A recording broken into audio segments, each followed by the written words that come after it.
Mga kawan stories, as we all know, bago pa magsimula ang regular season, maraming mga analyst na nga po ng ESPN ang nagsasabi kailangan ng tulong ni Nikola Jokic dahil kitang-kita kung gaano bumagsak ang lineup nila simula nang magsialisan ang mga championship player at ngayon binabati ko si Jamal Murray dahil wala nga itong naitulong at naitutulong kay Nikola Jokic. Tara't pag-usapan natin yan at talakayin ng balitang mainit na nga po ngayon ang trade ni D'Angelo Russell. Pero bago yan, please don't forget to hit the notification bell at mag-subscribe sa aking channel.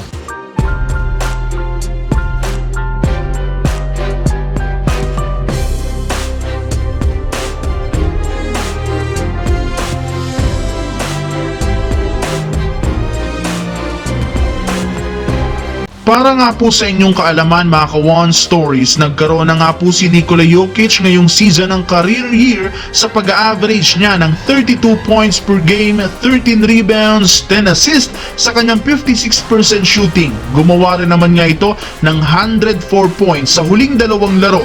Pero sa kabila nga po ng malahalimo na performance ni Nikola Jokic, meron rin naman nga pong record ang Denver na 12-10 bilang number 5 sa West. Hirap na hirap pa rin naman nga po ang team na makakuha ngayon ng panalo at isa sa mga dahilan ay ang kakulangan ng katulong ni Jokic matapos mag-struggle ng husto si Jamal Murray. Kaya hindi nga po naiwasan pa ng mga Nuggets fans na magreklamo.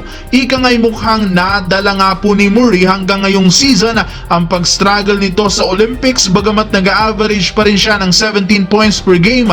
Masyado nga pong dama ang kanilang team ang kanyang impact. Paminsan-minsan, liability pa siya sa depensa dahil siya ang parating pinupunteriya ng kalaban lalo sa crucial minutes. Samantala, dahil nga sa pagkawala at hindi paglalaro ni LeBron James last game ng Lakers laban sa Blazers, nabigyan nga po ng pagkakataon ng kanilang gwardya na si D'Angelo Russell na makapagpakitang gilas. Dito trending at kanyang pangalan sa social media matapos ang kanyang performance. Ika nga'y mukhang gusto nga po ni D'Angelo na maibalik sa kanya ang starting point guard. Subalit sa kabila ng nakakamanghang ginawa nito, mainit pa rin pinag-uusapan ngayon ang trade sa kanya. Ayon nga po sa analyst, mismong si LeBron James na ang aminado na malapit na nga pong magtapos ang kanyang karir. Sa madaling salita, hindi na nga daw po pwedeng aksayahin pa ng Lakers ang mga natitirang taon ni LeBron James. Oras na upang gumawa sila ng trade para makakuha ng bagong mas mapagkakatiwala ang player.